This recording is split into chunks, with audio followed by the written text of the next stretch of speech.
Hi, my name is Avra, and I am the creator behind the Scarlet Queen YouTube and author of the Red Hourglass series.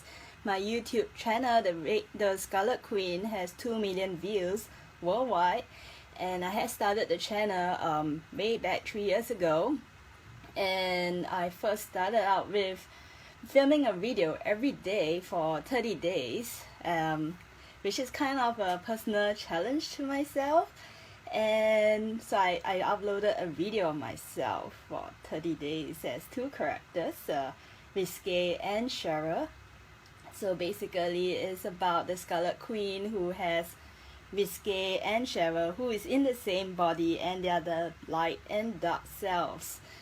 So Risque has currently taken over the Scarlet Queen series and has millions of minions under her beck and calling, while Cheryl has disappeared at the moment.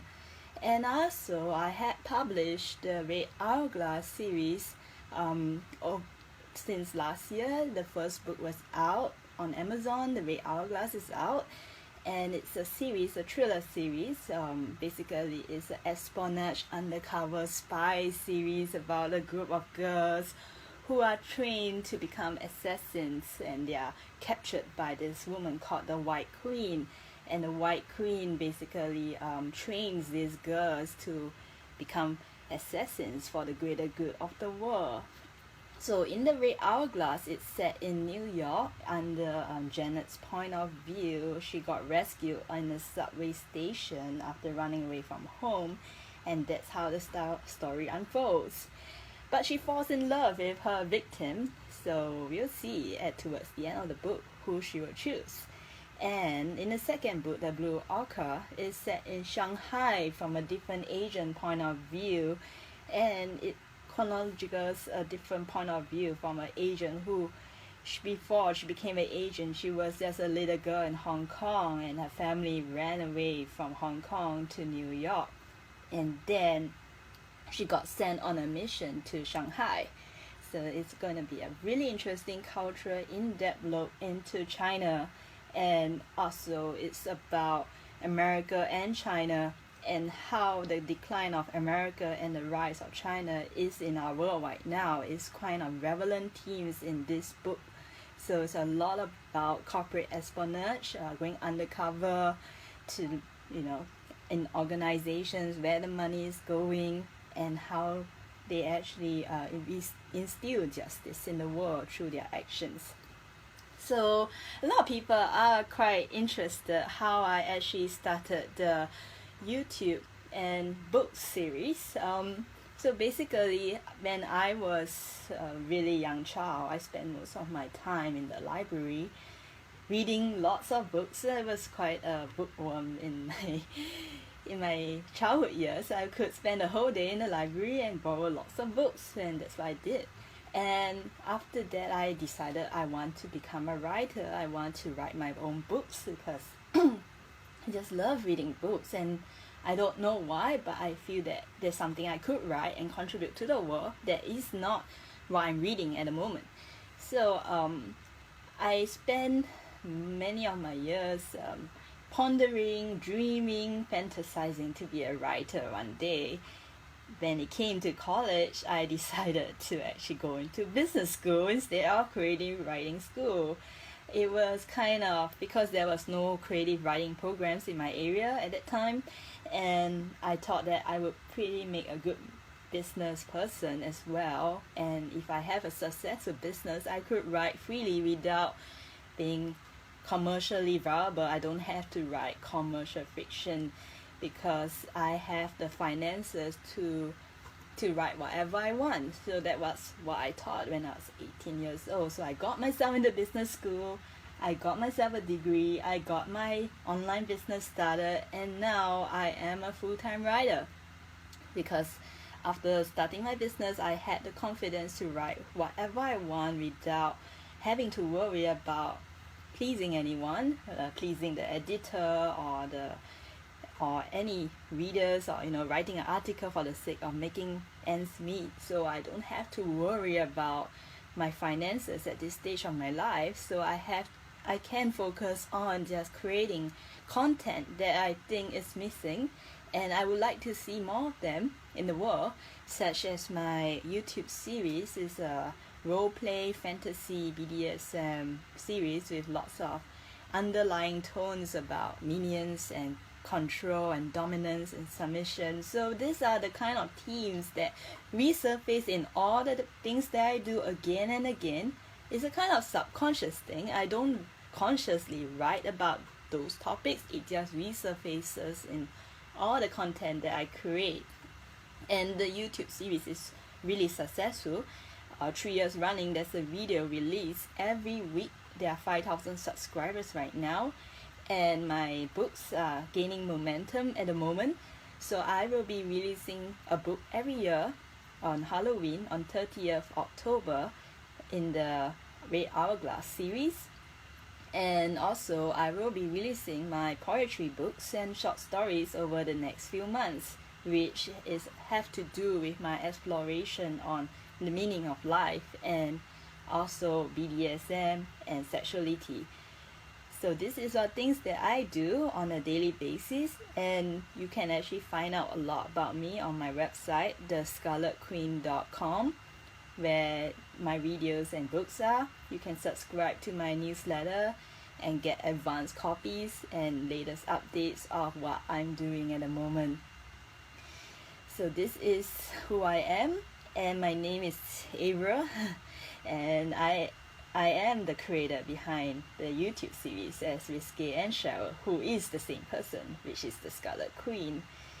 I know it's very rare to have an author who have a YouTube channel, and it's a privilege that Dr. Martha Lee has invited me here on live today, and able to share more about what I do. So how this video segment will go today is there will be a 15-minute interval every 15 minutes, and after each interval I'll go through a new topic. So the next topic coming up is what is BDSM, and there is lots of information online about it, but I have written my own version of what BDSM is about because I have read many books on it, and I would like to actually kind of highlight a piece of history that not many people know about BDSM. So basically it is actually a kind of linguistic thing we have right now in the world, that BDSM is in the world consciousness because we have invented the language for this thing called BDSM, but many people do not know exactly what it is or what it is about.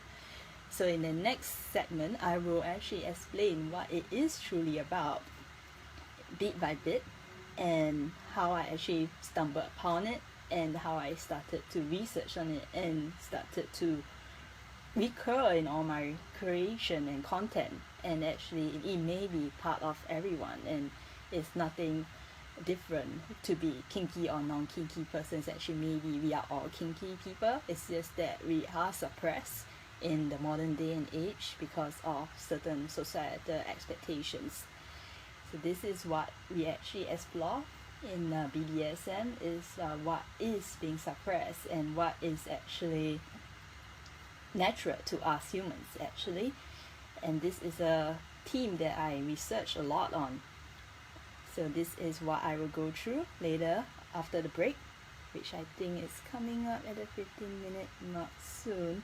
Before the break comes up, I would like to just share something about M.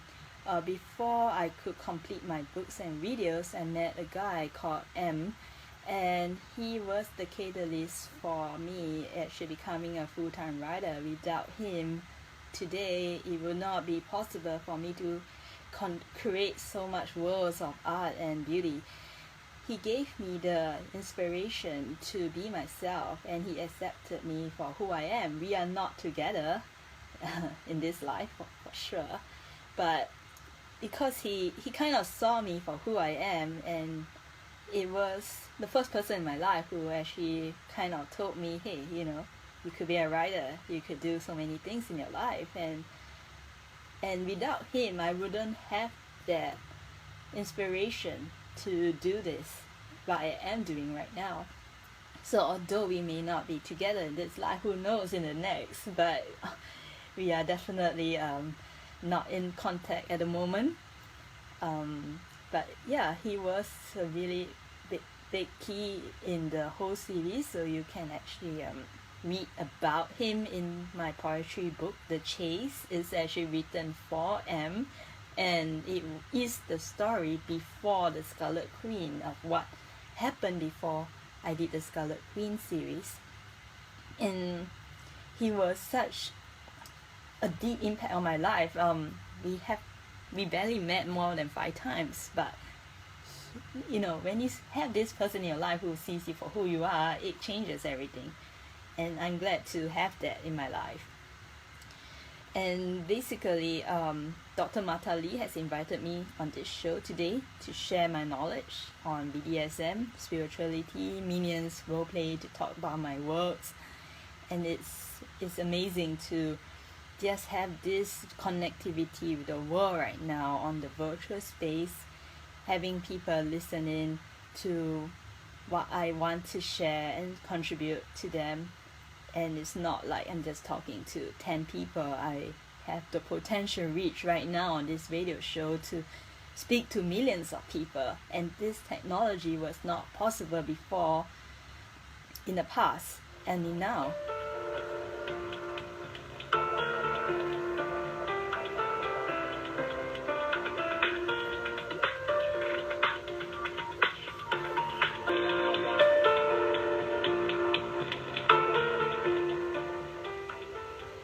So what is BDSM? BDSM is dominance, discipline, sadomasochism. These are terms invented by the French during the Age of Enlightenment, when the ideas of democracy were being formulated. Following the success of the erotic books of Marcus de Sade, it created a lot of controversy in Paris for this kind of deviant sexual practices, and it was an uproar in the bourgeoisie society. And at that time of history, book printing became became mainstream. Before that period, access to books were kind of limited because printing was expensive. Paper, after the Industrial Revolution that also occurred during the 18th, 19th century, books became widespread, mainstream. You can get books everywhere. People could afford to buy books, and ideas spread through words in books. And Marcus de Sade was one of the forerunners of BDSM content creation, and his ideas spread throughout Paris and the world at large because of following. There was Napoleon, who spread the Age of Enlightenment ideas, and the philosophers and intellectuals that came along with it. And subsequently, there was an anonymous Parisian author by the name of Pauline Reguet, who wrote a really controversial book called The Story of O, which is a more recent work. And basically, it was actually a series of love letters to her lover. And what she wanted to prove to her lover was that a woman could write erotic books. And her lover did not believe a woman could be capable of such thing in the past. We're talking about 100-200 years ago. Women did not work in a job, let alone write an erotic book. So she decides to write under a pen name, and her lover published her book under his publishing house. And it became so scandalous in Paris that a female author had wrote an erotic book called The Story of O. And they went to the extent of examining each sentence for any signs it's actually a man trying to write as a female. And they found out it's very unlikely because of the details that she wrote about women dressing, about the way she wore her dress and the way she wore her corset and stockings. It's no way a man could write such content. And it was, they say it would be a woman for sure who wrote this book, not a man under a woman's name who wrote it. So that was one of the first female authors in the world who wrote an erotic book under a anonymous name, and she did not claim credit for the book until she was almost an old woman, like 80 years old. Then she came out in the open, and yes, she is the author, and she was a woman of letters, which is a title in French society given to very prestigious writers. They call them men of letters or women of letters, and she was one of those really famous writers. Just that she wrote an erotic book, and it was not accepted at that time. Since then, her coming out writing the story of O has led way to many mainstream BDSM books written up to date. The story of O was actually about a woman who agrees to be a man's slave. And we are talking about French society when slavery existed, real slavery, where they have slaves in households. But she, as a bourgeoisie woman, a middle-class woman, wanted to be a willing slave to a man, and it's a consensual kind of arrangement where she enters his tattoo and becomes a trained slave to please her master needs.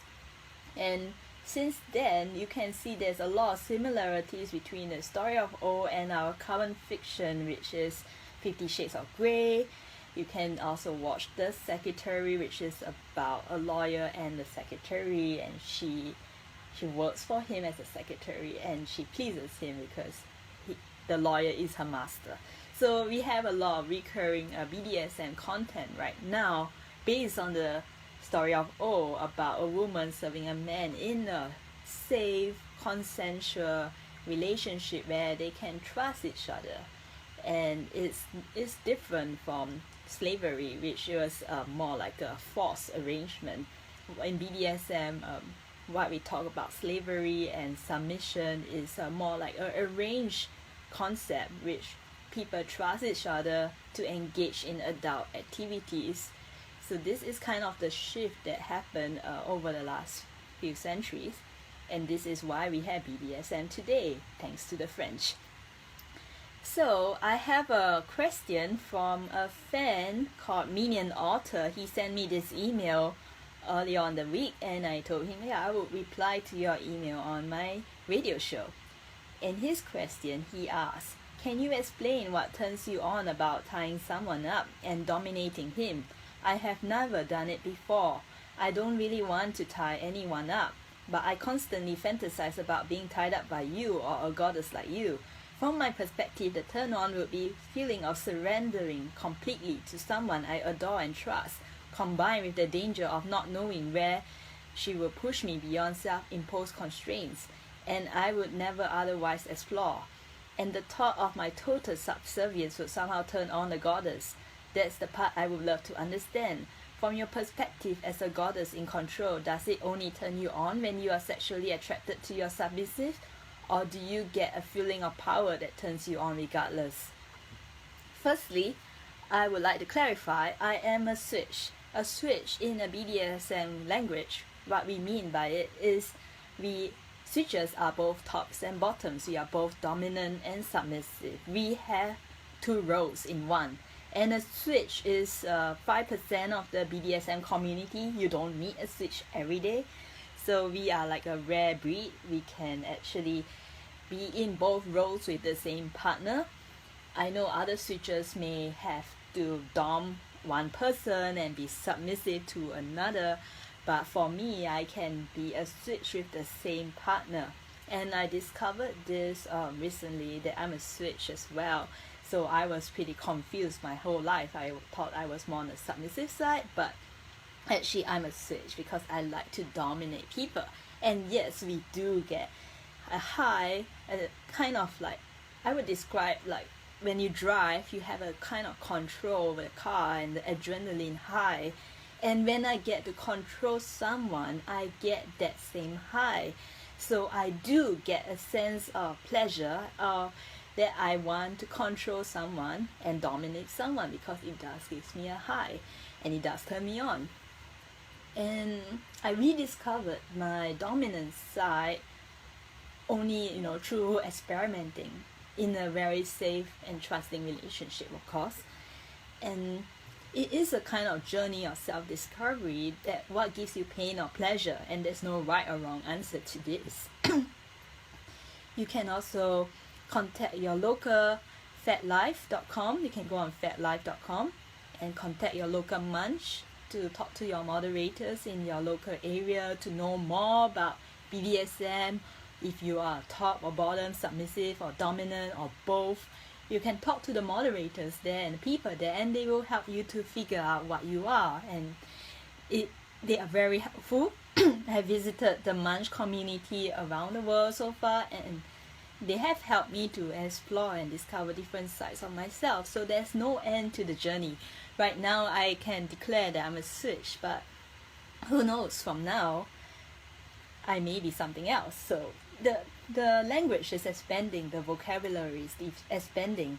Right now we have even terms like queens, princess, we have pets. In the past there was no such thing, but the vocabulary is increasing because more and more people have learned to identify and associate themselves with the lifestyle, and they call themselves different names.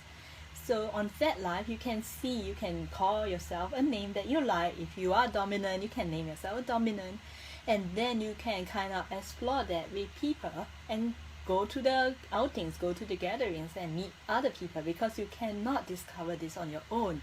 It kind of is it's an out there process where you have to interact with people in the community to find out more facets about yourself and get educated on what it is about, because this is a journey of self-discovery. And you can watch a lot of videos and fantasize about it, but you won't know what it really is until you have a partner or a community where you can explore all these fantasies and enact them and explore what it is for you that is. And that's when you get your definition of what you are about. At the meantime, you may be in the dark about it and you may think you're only a submissive or a dominant, but it may be both. So as a switch, I am educating others that you could potentially be a switch too. It's just that you don't have a partner to actually do both sides of the equation. And who knows, maybe everyone is a switch. It's just that we never explored the territory like space. Up to now, we have not done space travel, for most people at least. And until we go to space, we will then discover what it is like to journey in space. In BDSM, it's a kind of same thing. Many people right now, we have not been to that frontier, or what we call subspace. And till we discover what gives us our subspace, which is our high, and the point of high that we feel we are in Nirvana or second heaven, we will never know what it is really to be a submissive or dominant or switch, or maybe something else. So I would highly encourage you to take on the journey to space, to subspace, by just joining a local community, a local munch, and take it from there. I have found out so much about myself after doing the munches, and it's a lot to do with conversation. Sorry. So conversation about your preferences, about what you like, and in the conversations you have with people at the munch, you kind of rediscover and hey, it clicks with me, what he's sharing clicks with me, and you kind of explore through that. So it was only after I joined the munches that I kind of fully identified I was a switch. Before that, I was a confused switch. So that's why you see my YouTube channel, you see the first 30 episodes. I was pretty confused and messy initially, because I didn't know I was a switch back then. So I was having these two sides to me, the light and dark selves, and they will always have this infighting thing. And I'll see you after the break.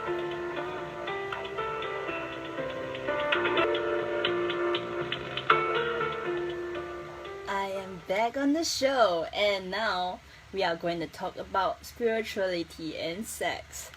because Dr. Martha Lee said if I come on this show, I have to talk about spirituality and sex. To me, spiritual connection is the connection to all of humanity and the galaxy. And when I have a spiritual experience, I experience connectedness with the world.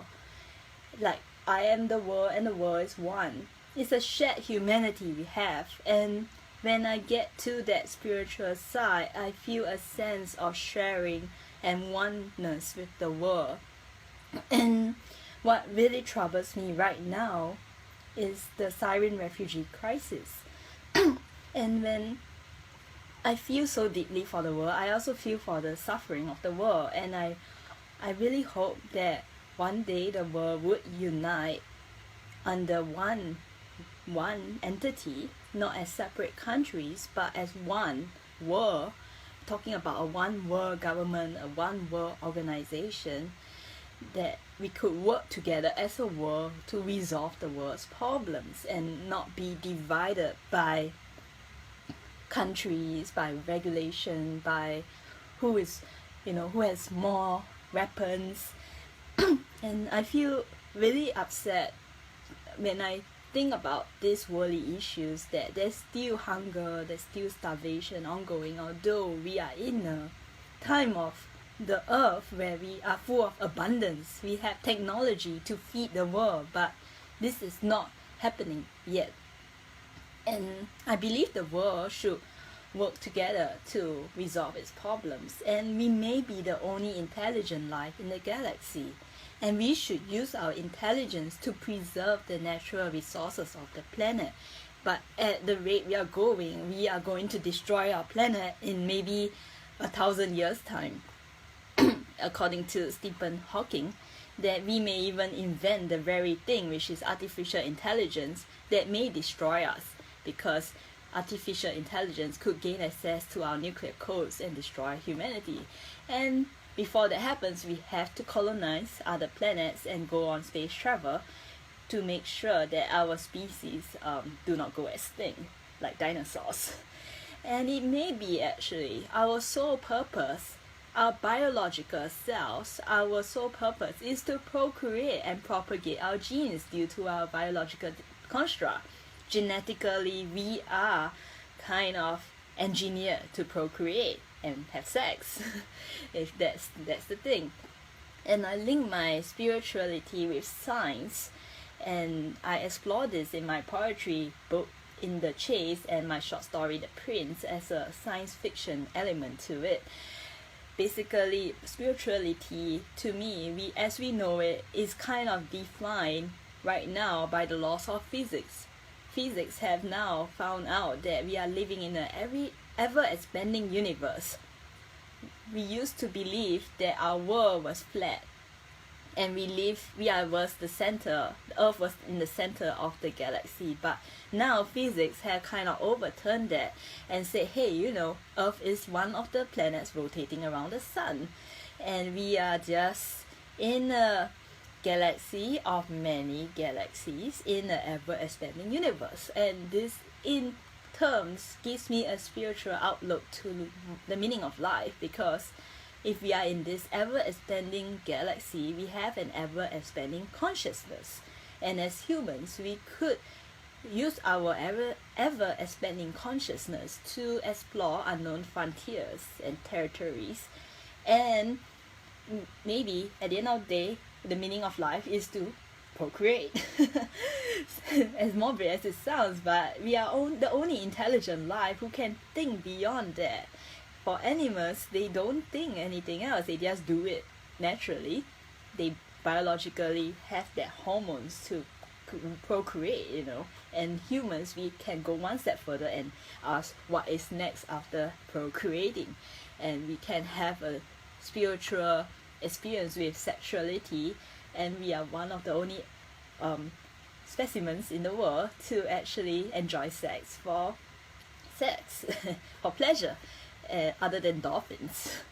So we are a very interesting species, and I really hope that before we destroy ourselves, we would find a way to colonize the planets around our galaxy and find an alternative place to stay before it all ends here. And even my work as a writer, I'm always confronted daily of what if this is the last day of my life? What am I going to create today?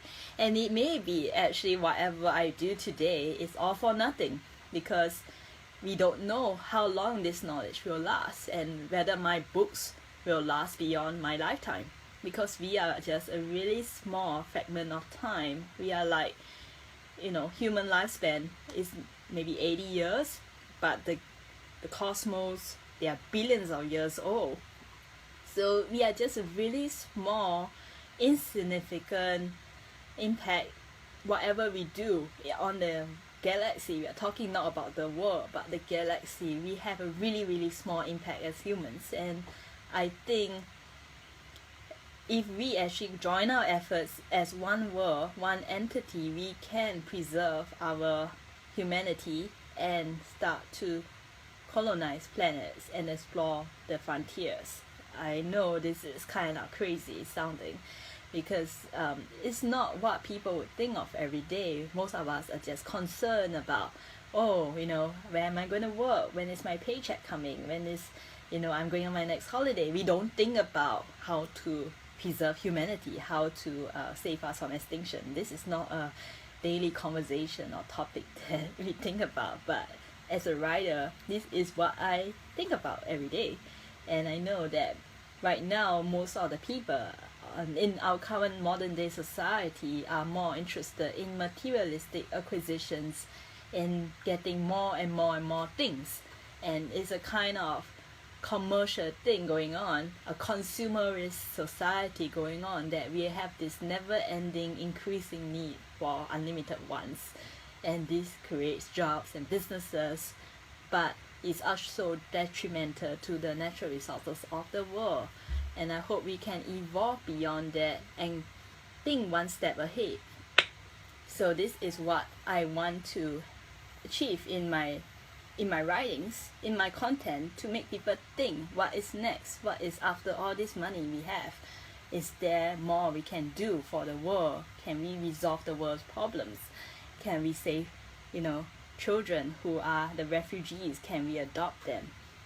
Can we house them? Can we feed the hungry in the world? When we have these resources, how to rechannel them? So these are things I actually do explore in my writings right now on a deeper conversation, as I have now began to look outwards and realize what it is, what is the question it means to be human.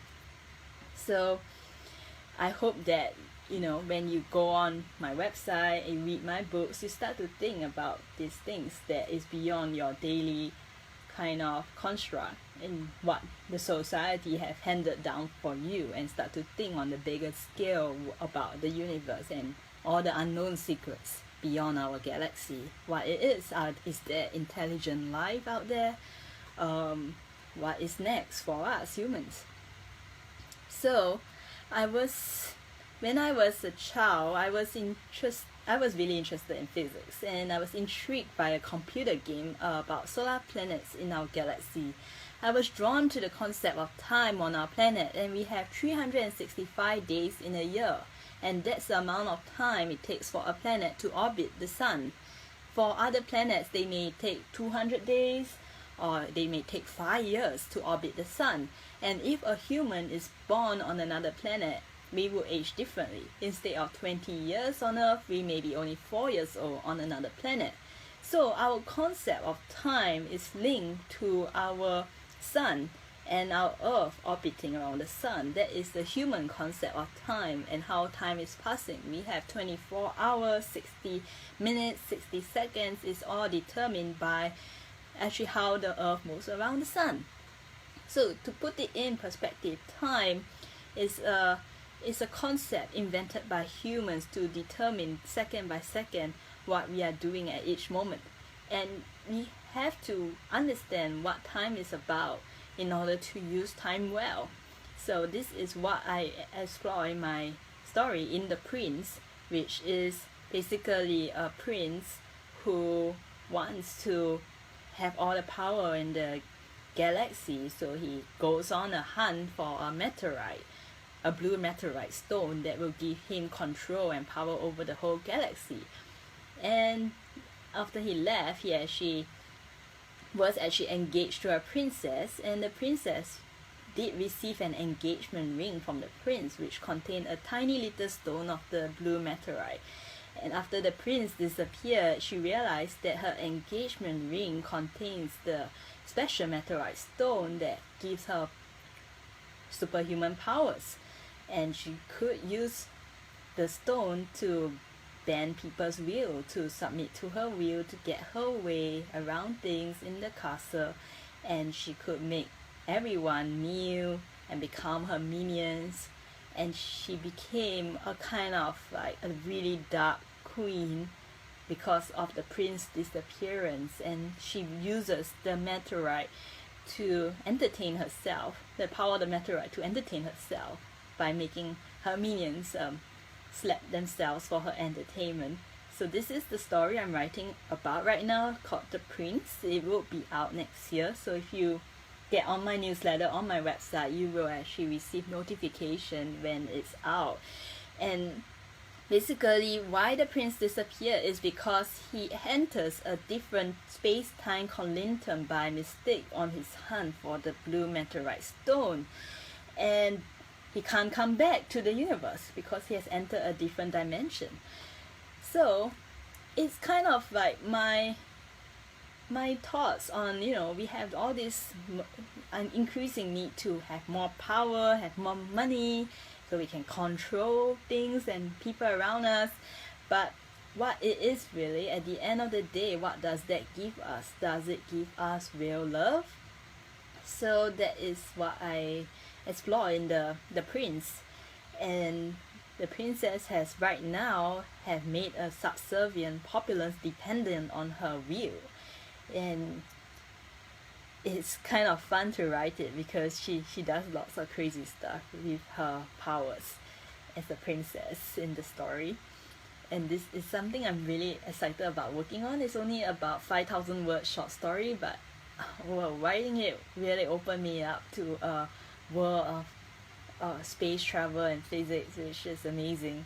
And I know that, like, for me as an artist, I hardly dabble in science. I spend my hobby reading books and going to the museum and art galleries, and I have no contact with science. And for me to venture into writing science in my fiction is like becoming a Renaissance woman for some reason. And it is my infatuation with M, who was a science teacher, so he made me explore like the scientific aspects of life and what mysteries it holds. So I have now inculcated scientific elements in my writings, and it has brought me to another stage of exploration beyond the fantasies that I usually write about. So now you have an idea that I am writing a book every year in the Red Hourglass series and the short stories which are coming up.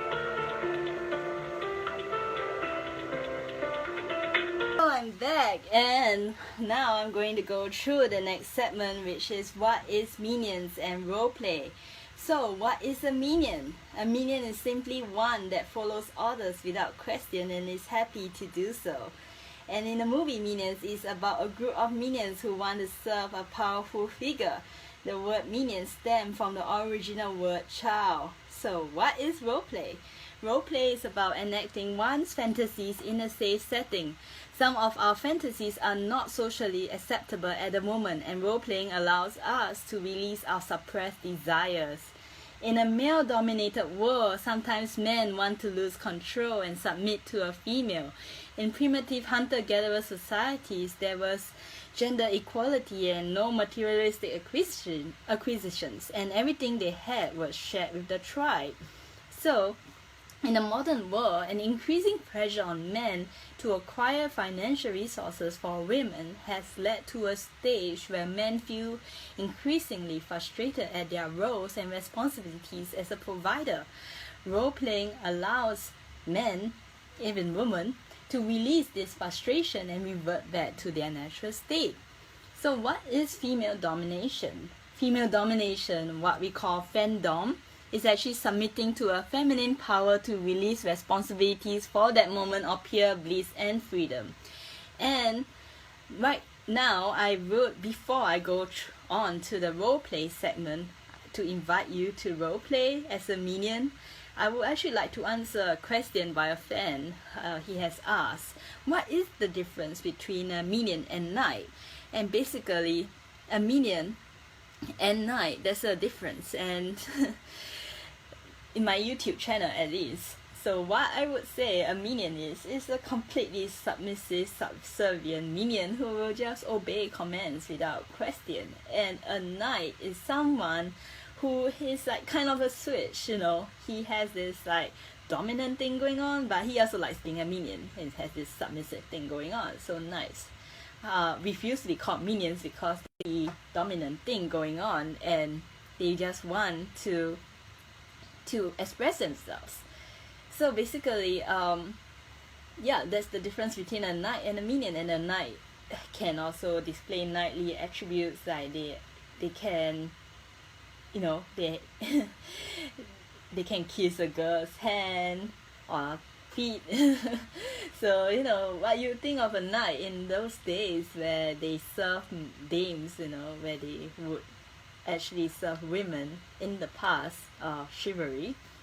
And I think that was probably even before Shakespeare, that times of being a knight. So, but a minion is a more modern concept right now, because we have the movie Minions, and in the movie Minions is a child actually.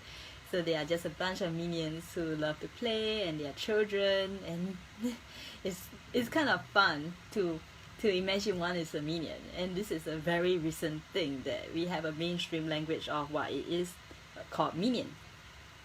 And in the movie Minions, the minions want to serve a powerful figure. And in my YouTube channel, it's kind of the same thing. The minions want to serve the Dark Queen Risque. And basically, they actually like serving the Dark Queen. But when they see Cheryl, they are like, who is Cheryl? So they don't have no idea why Cheryl appears in the videos, although it's the same person, which is the Scarlet Queen. But where else the knights do recognize there is a Cheryl behind Risque, and Cheryl is just right now hiding out, and Risque is dominating the series. So basically, this is what it is, the difference between a knight and minion. So basically, in my YouTube channel, it has to do with a lot of role playing, because there are actually 3 characters: the Scarlet Queen, Risque, and Cheryl. And these 3 characters take turns to appear weekly on the YouTube channel. So it's a very interesting kind of setup. And I have theater background, and for one person to act in a play as all roles is kind of a very interesting challenge for an actor. In fact, like, an actor would want to push themselves to act as both the good guy and the bad guy to the extreme. And that is kind of a definition of what a actor would do to kind of explore his acting soul. Does that make sense? So in my YouTube channel, I also bring that to the next level and explore the villainous side of me and the more innocent side of me, which is Cheryl.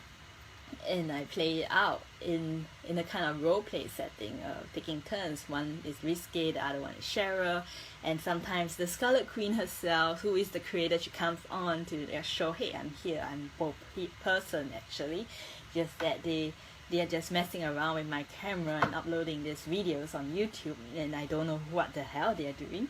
So it's kind of 3 characters interacting with each other through the videos, which is a very interesting thing that I've done for YouTube, and it's one of its kind. I don't think you can find another channel like this.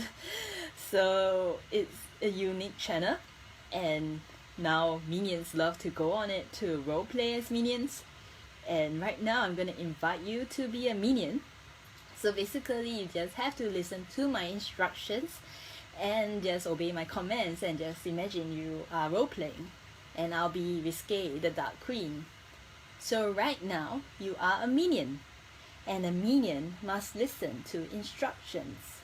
And instructions is about obedience. So get on your knees right now. Yes, I know you may be a minion or not a minion. You may be a knight or you may be a queen, but for this segment, we will assume everyone is a minion, and everyone listening to this right now have to kneel on the floor right now. Yes, kneel on the floor right now and be a good minion you are. You know you want to kneel before my voice because you are a minion. So go on your knees right now. Now that you're on the floor, put your hands behind your back. Yes, put your hands behind your back like the minion you are. You should put your hands behind your back. Yes, now that your hands are behind your back, you may bow onto the floor. Put your forehead onto the floor right now. Yes, that's where you are. Bowing to the floor, kneeling, bowing with your hands behind your back as the minion you are. And I know you're absolutely loving this right now, and you can't explain why, because you have not explored the dark frontiers of the galaxy of what it means to be a submissive minion. So right now, I'm inviting you to go deeper into your submission and bow your head onto the floor, feel your hands behind your back, and squeeze your hands on your wrists. Squeeze your hands on your wrists. Feel the tension behind your back on your wrists. Yes, do that as the minion you are. Now that you have done that, you may get up, put your head back onto where it originally was. A kneeling position. Go back to your kneeling position. That's right. So now you are kneeling back again, and you have now experienced what it is to be an obedient, submissive minion that you are. Yes, so you are a submissive, obedient minion, and that's what you are. Don't you like it? Don't you want to play more? Don't you want to know what is next? Don't you want to know all these things? I'm teasing you right now because I'm not giving you what you want, which is to play. And I know you want to play, but I'm not allowing you to play because this is just an introduction to what being a minion is about to people who have not experienced what a minion is. So I'm happy that you have participated in a kneeling minion with your hands behind your back. And if you love these instructions, you can listen to them on my YouTube channel. Yes, that's right. It's all on my YouTube. All these instructions. And you can participate as a minion all night or a queen if that is what you like. And that is what I do in the Scarlet Queen channel as the Dark Queen Risque. I'm happy that you have participated, and thank you for having me on the show. It's a privilege for me to connect with the world through this radio channel and be at one and at peace with the world. And this gives me a spiritual kind of insight that whatever I do right now is a legacy for the world. And I may disappear one day, but these things, this content, even right now, this recording will live on forever on virtual space. And that gives me peace to know that my works are immortalized forever. And writing a book, creating a video, recording a voice recording like this is all immortalizing every aspect of what I could be. Thank you. And be sure to visit thescarletqueen.com